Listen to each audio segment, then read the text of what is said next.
It's a wacky Wednesday here on the D. You can follow along on all Disruption Network social media platforms.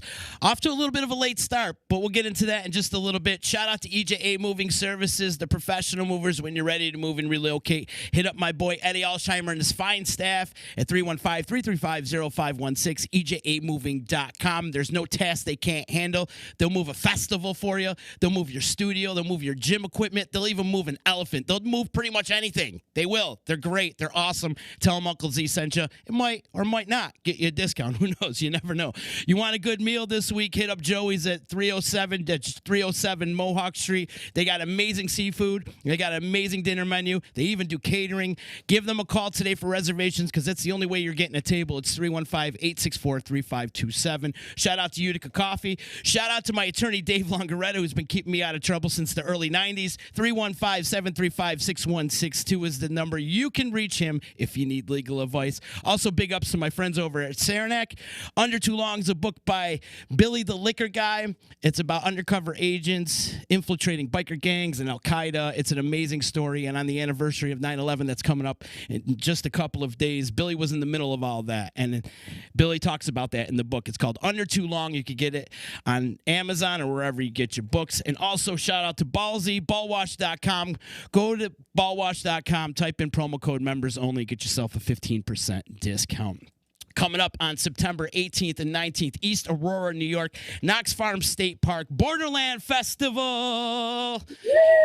And I have the founder of Boarderland Festival on with me today, Miss Jennifer Brazil. What's up, Jen? Great to see you. Thanks for joining me.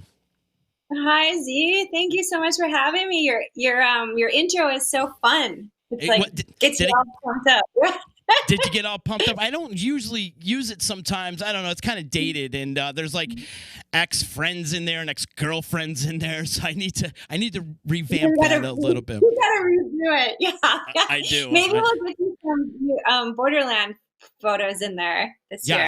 Yes. Yeah. I'm definitely going to take some pictures this year and get pretty active with the camera. I'm super excited. Yeah. I'm glad to be back on the team. It's coming up September 18th and 19th. It's at Knox Farm State Park in East Aurora, home of the best chicken wings ever at Bar-Bill. I tell everybody. Right. They're like talking about chicken wings. I'm like, you guys, I never had a chicken wing until you go to Bar-Bill. It's true. It's as a local townie, it's become kind of annoying that they're so good because now it's the famous spot. Like the locals can't get there anymore. They're too good.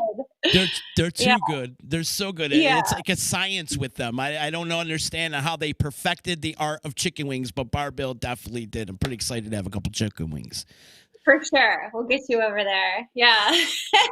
So, Jen, I'd like to start off the podcast talking about your history and, like, your come-up. And, like, how did you get involved in the music industry and what made you want to put on a festival like this? Oh, man. Well, first of all, I didn't plan for a pandemic to come down the pipeline. So I might have made a different career choice a few years ago if I knew that was happening.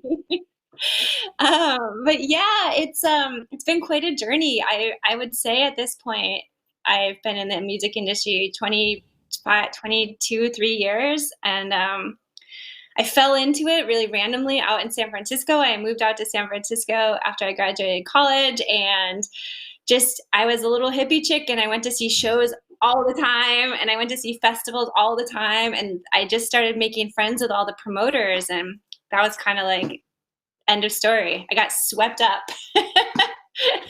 It happens in the industry. It does. Yeah. I got to work out in San Francisco with, the guys that all learned under Bill Graham at the Fillmore and the Warfield. And so I was really in the mix with all these legendary venues and promoters. And so that got me super excited. And then I met this guy, Corin Capshaw, who is kind of a music industry mogul. He owns Red Light Management, and he manages Fish and Dave Matthews Band and Chris Stapleton and Luke Bryan and you name it. And they brought me into their family when I was in my early 20s, and I just learned from them and grew, kept going. That was it. So did you work at Red Light at one time? I did. Yeah. Did? I worked at Red Light. I was the OG. I was in the Charlottesville, Virginia office. It was the first office. Like now they're all over. They're in London, Nashville, New York, LA. But when I was there, we were just Charlottesville. And I actually, when I started, we still worked out of Corin's farm at his house. So, yeah. So I'm kind of old school Red Light family. And we're all still very close. That crew of people is still really close. Yes. Because we got through. Yeah. It's amazing. Yeah. Shout out to my girl, Lindsay Brown, too. Yes. Lindsay. She's doing, she does like Mo and day-to-day on Ween. Yep. Women power. Absolutely. I was just with her at summer camp a couple weeks ago and driving her around, and we got talking, and I watched her talk to a bunch of college kids, and listening to her story was truly amazing, and just watching it. I love it. Powerful women coming up in the industry, and we need more of that. You know, we need we need it. It gives a little pizzazz in the industry, if you will. It does, because there's not a lot. You know, it's a very small handful of women that kind of get up to the top levels. And the cool thing about it too is that we all stick together. Like a lot of times there's industries that compete with each other, but all the women in the music and our business really support and encourage each other. So it's really cool. Now, the precursor to Boarderland, is there a precursor to Boarderland as far as a festival that you produced?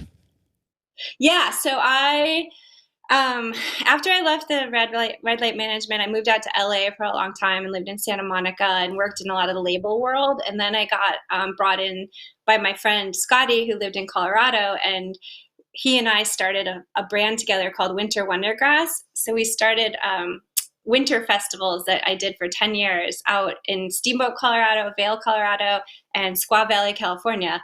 And we expanded into 3 different markets, which was really fun. We started in Vail, and then we grew, and it was such a hit because I don't know if you're familiar with them, but they're winter festivals in the middle of winter outside at ski resorts. And it's all like bluegrass. Like we had Billy Strings when he was 18, you know, wow. And now he's like, now he's headlining and selling out everything. So it's like Green Sky Bluegrass, Leftover Salmon, Billy Strings, Railroad Earth, Trampled by Turtles, you know, that world. Infamous String Dusters. It was 3 days in the middle of dead of winter. Everybody wraps up in their ski garb and their goggles and comes out and parties all night. So fun. So I was an owner in that and helped start that whole brand. Right before I came back to Buffalo and started doing Boarderland. Right on. So, yeah. What are some of the struggles as far as putting on a music festival in the middle of winter? I imagine there's got to be so many obstacles that you need to cross to do a festival in the wintertime. Oh my God, Z. Well, you know how hard it is just in general to do a festival, and then throw in there's the elements that hit the festival site itself, and then there's the elements that impact the fans trying to get there. So it's like you have a blizzard or the snow comes in, you have to chip, you know, your ops team, your site operation teams will be up all night chipping away at black ice when they should be building the site. So you're like, oh my God, we have to plow this snow. The good thing is we had to use less fencing because we could build barricades with snowbanks, you know.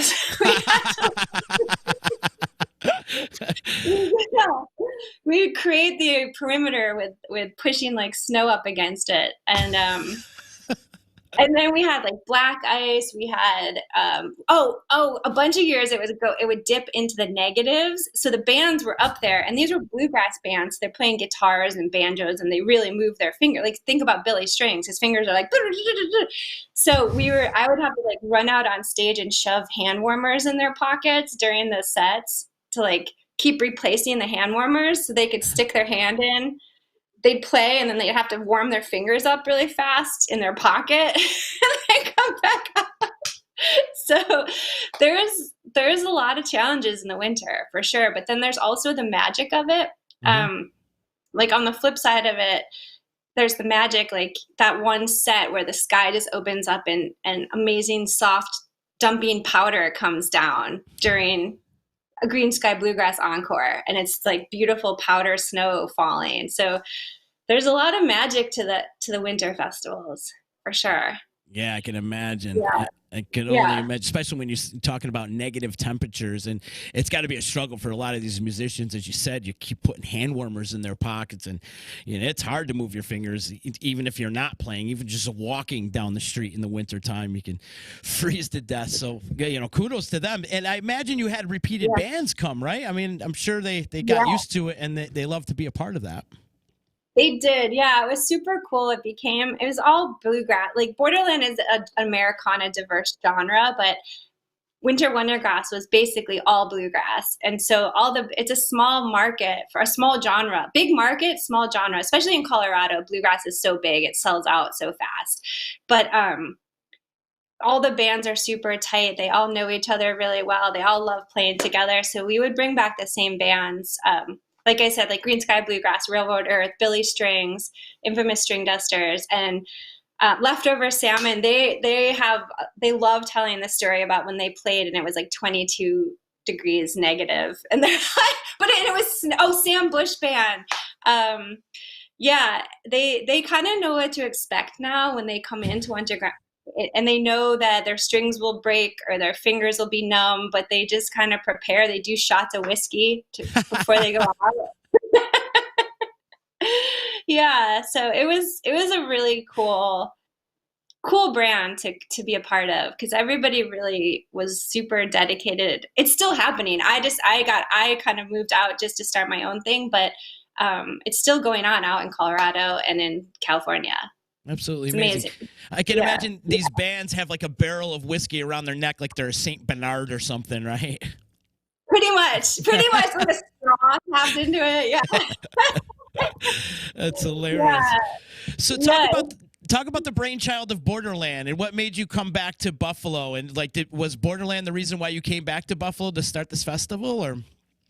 Yes, and it's the reason I'm still here, and I don't know how it all happens, but it was Winter Wondergrass was going great, but we did it for 10 years or 9 years, but I was kind of ready to do something a little bit new, and this opportunity presented itself kind of out of the blue. Like my whole family's from Buffalo. My parents live here. My whole entire multi-generational family is still in this area. So I always knew that I'd come back on some level, and I always wanted to do an event here.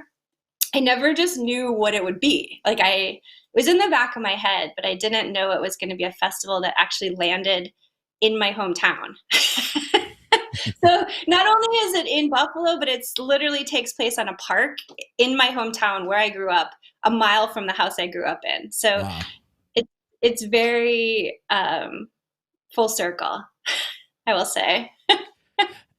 Yeah, and I wasn't planning it. I didn't expect it, but the idea got dropped on my lap at the perfect time, and I just kind of jumped at it, and then went in full steam ahead. And you were at the first year, so it's a 600-acre park. It's super beautiful. It's an amazing space that it's the perfect site for what we do. So I got swept up in it, and 4 years later, here we are. I'm glad you brought up the park. Can you put the history out there about Knox Farm? Because there's a lot of cool history that comes with that place. Yeah, it's super cool. So the park itself is located about 20 minutes outside of Buffalo. So I always say the festival is a Buffalo festival, and it's called Boarderland because we are literally on the Canadian border, and we're about 8 minutes to the Peace Bridge. Without a pandemic, you can be in Canada in 20 minutes. So we're literally like a borderland, a border city, but the actual festival takes place on this park, which is out in the country, and it's on this family it's called Knox Farm, and it used to be owned by this family, the Knox family, who they own the Buffalo Sabres. They own Albright Knox Art Gallery. If anybody of your listeners are familiar with Buffalo, I know this is more central New York, but up in Buffalo, there's Albright Knox Gallery, which is a super world famous art gallery. There's Knox everything. In Buffalo is everything. They own the Sabres. They owned everything. And so they used to own this this land. They lived there for 100 years ago. I think it was started, and it used to be their summer homes. Like they would come out from the city to get out into the country, to get out of Buffalo, and you know, the crazy urban Buffalo back in the 1900s. Whatever was happening at that time. And there's it became some shady stuff going on. shady shit on the Erie Canal for sure. Yeah. So it's really cool because at that point in time, it was like they owned like 1,300 acres, like incredible amounts of land, and they made it into an equestrian international polo fields. So they had so much money, they built these insane, beautiful stables, horse stables, and that's where we are with the festival. And around it are these polo grounds that they used to fly in people from all over the world to play international polo there. So that was like, and the Buffalo Bills used to practice there. Oh, wow. That was their practice field for a lot of years, was at this family's park house. And then about 10 years ago, they ended up selling it. Kind of the elders, like the older generations that were a part of it, passed away. And then they ended up selling it to the state of New York. And now it's a state park. So here we are. And it's such a beautiful facility. And Jenn, what I love about it is not only do you bring in great music, but you incorporate a lot of great art. And if you walk through the horse stables, you can see amazing art. And you have it's just so cool with decorations and just the way, you put your touch on it, Jenn, and you could feel the vibe when you first walk into that place. And not even hearing a stitch of music, if you just walk around, you can spend the whole day just walking around looking at stuff. Oh, I love that. That's kind of what we're going for. It's exactly what we're going for, because it's a simpler festival in terms of it's not multi-day camping. Music goes all night. It's more of a day festival. It's located outside of a suburb. Music ends at 10 p.m., but we really try to curate it so there's like a ton of shit to do and see on the site. And the festival site, it's built with split rail fences. So there's all these split rail fences on it. And we have the horse stables, like you said. So it's already built for this Americana rad, super cool vibe. And then we bring in a shit ton of hay bales and throw those around, and we just kind of vibe it out. And we have like 30 different craft vendors that come in, and live painters, live artists. We're curating an art gallery this year. We have 3 different stages. We have horses, Clydesdale's horses on site. We have llamas and goats, and we have a hot air balloon this year. Oh, wow. Which is really cool. Yeah, so it's going to depend on weather, but it's on Saturday from like 4 to 7. We'll have hot air balloon rides, which is rad. So it's cool, it's a really cool vibe. We have 7 different craft breweries that are a part of it, and local distilleries. Again, whiskey will be flowing, and so yeah. I think it's super cool. So it's like it's a really cool vibe on a beautiful park, but we make it, everybody loves it. Like, it's for everybody. Yeah, for sure. And this year, which is happening next weekend, it's September 18th and 19th. It's a Saturday and Sunday. And you have a great lineup coming up this year. And how do you go about picking the bands? Is there like a committee that you go through, or you're just like picking out of a hat? Oh my God. How do you pick the bands? Dude, usually I had a whole different vision for the festival this year as far as lineup, but it got very skewed by the pandemic. And then we waited a really long time to book the bands because we just didn't know if the festival was even going to happen or not. So this year, I will have to say I love where the lineup landed, but it was not my original vision. It kind of became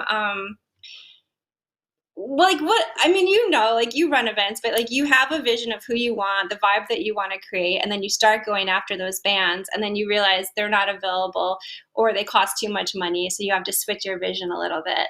So that's kind of how this year went for me, and I just love where it landed. It wasn't what I was expecting or predicted, but it turned out to be super amazing. Yeah. So do I have a committee? No, I have like 3 friends that I text nonstop about band ideas. I was like, what about this band? What about this band? What about this band? And that's kind of my committee. So do And you otherwise, play as talent buyer? Are you the talent buyer as well? Are you making the phone calls, or do you have somebody, a booking agent for you? I usually, so this year I was a talent buyer. I did Uh-huh. everything. Uh-huh. In the past, I've had a friend, my friend Ben Baruch, he's out of Colorado. He's helped me talent buy. And now I realize he's invaluable. But I took on the talent buy in this year just because we were running so behind on everything. So I was like, I'm just going to keep it all in house and try to get it done. But no, I'll never do that again.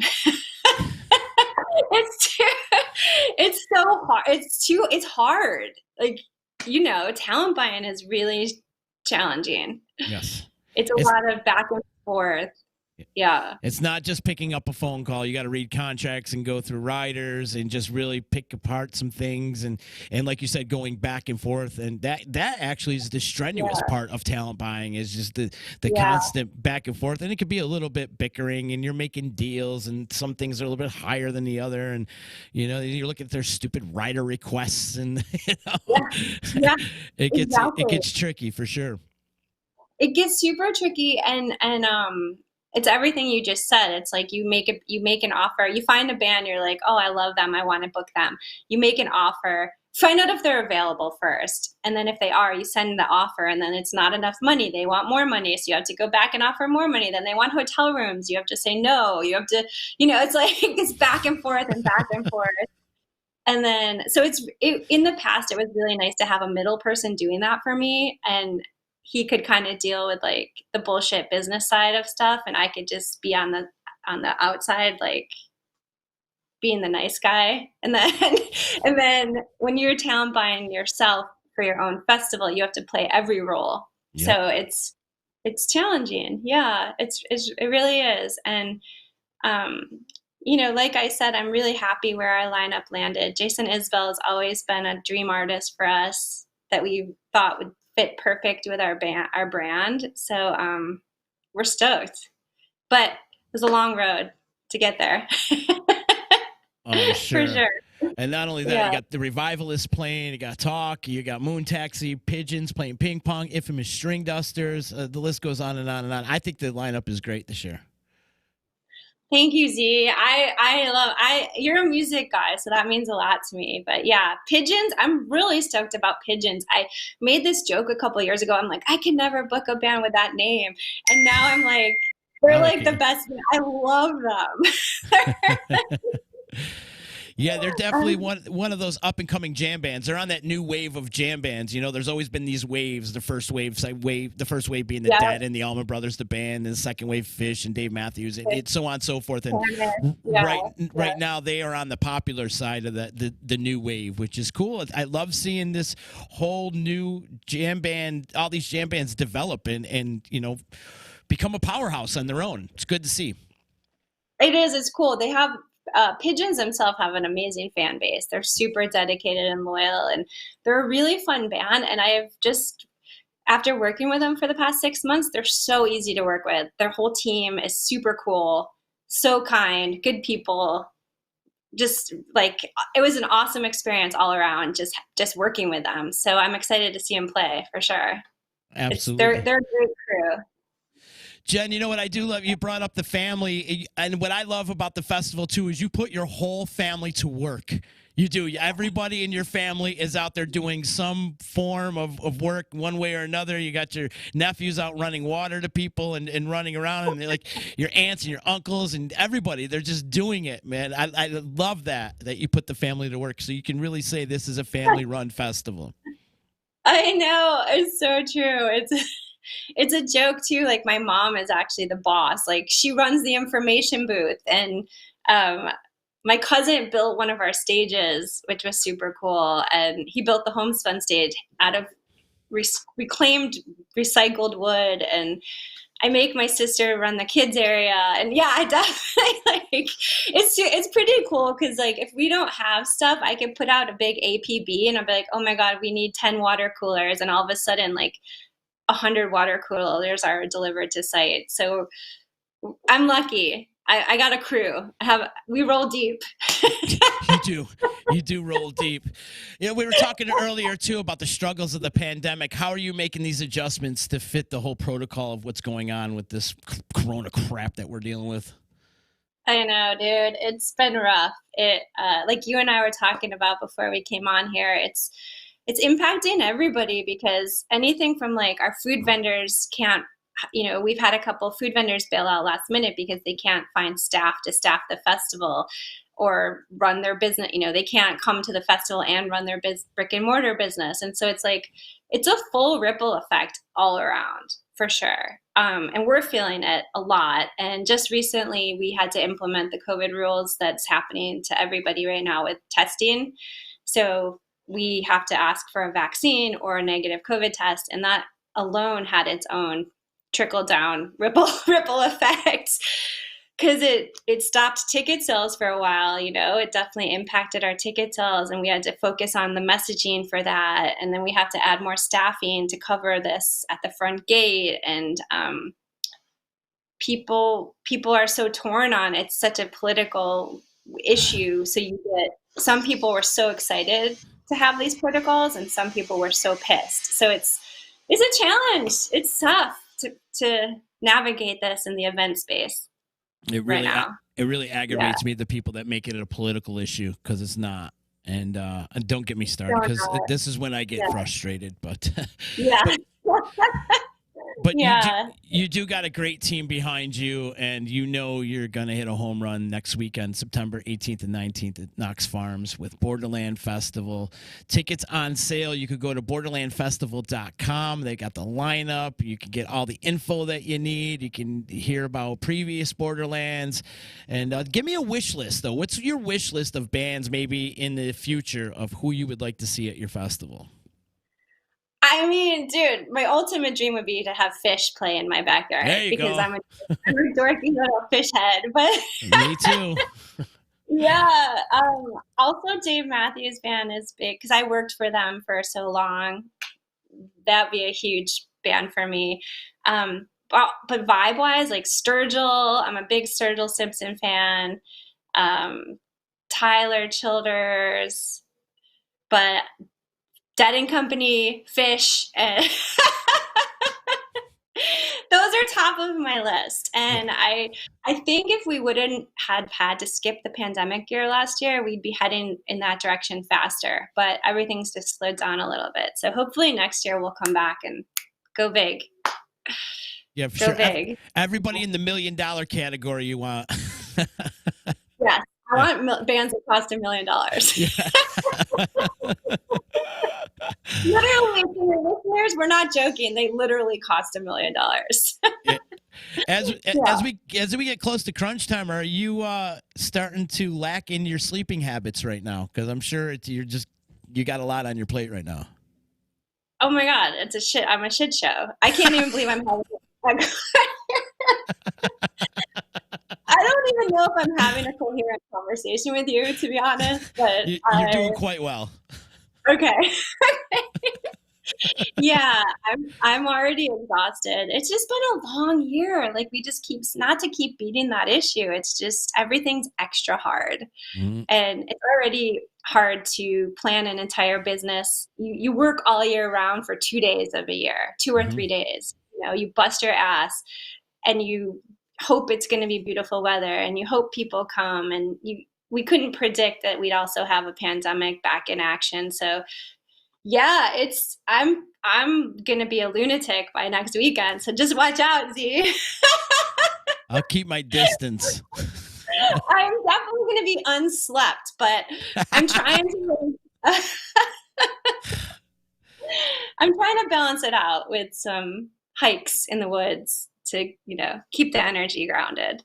Yeah. But I'm excited. I'm really stoked. I'm really excited. It's, once you cut through all the logistics and all the bullshit and you get to the festival, the vibe is so good. And like you said, we have like the best team ever, literally ever. It's like the Avengers.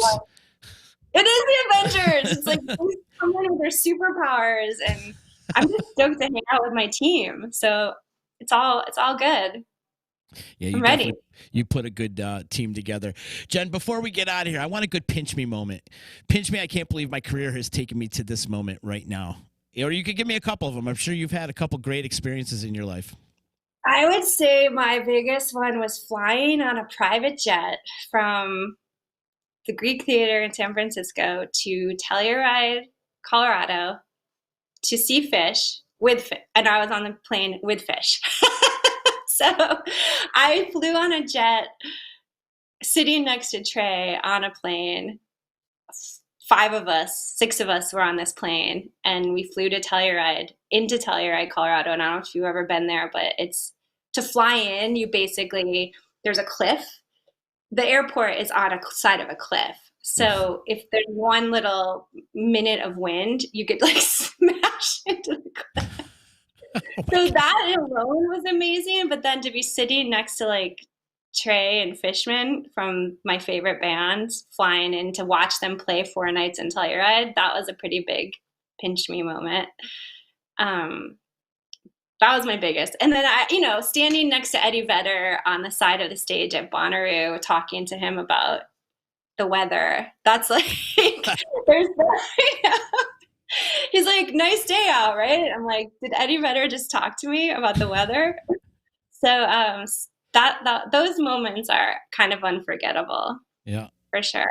And it's the reason why you keep doing the things that you do in the industry, right? Oh yeah. I couldn't imagine if not being a music lover and trying to do this. Because right. Why would you do this if you don't love music? Because it's so much work and it's so hard, and there's not a ton of reward at the end of the day financially. So if you're not passionate about the music, it's like you're crazy. You gotta love the music for sure. Absolutely. What do you think you'd be doing if you didn't do this? Like, what do you think your career would be?